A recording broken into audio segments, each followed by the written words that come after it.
Hello বন্ধুরা, শীত চলে এসেছে। ঠান্ডার সাথে আসে সর্দি, কাশি, ত্বক শুষ্ক হওয়া আর অলসতা।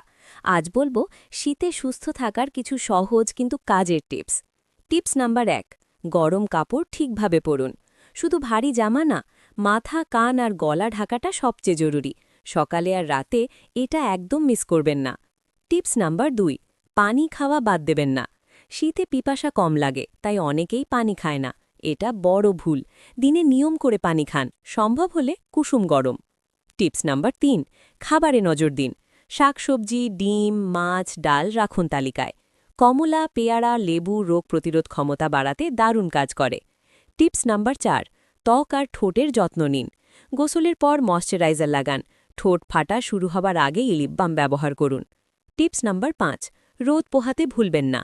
সকালের হালকা রোদ শরীরের জন্য খুব ভালো। ভিটামিন ডি পেতে প্রতিদিন একটু সময় দিন।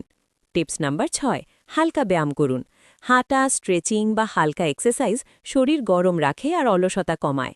টিপস নাম্বার ৭, ঠিক মতো ঘুমান। ঘুম কম হলে শীতে অসুস্থ হওয়ার ঝুঁকি বেড়ে যায়। প্রতিদিন নিয়ম করে ঘুমান। ভিডিওটা ভালো লাগলে লাইক দিন, শেয়ার করুন আর এমন আরও হেলথ টিপস পেতে চ্যানেলটা সাবস্ক্রাইব করতে ভুলবেন না। আবার দেখা হবে। সুস্থ থাকুন।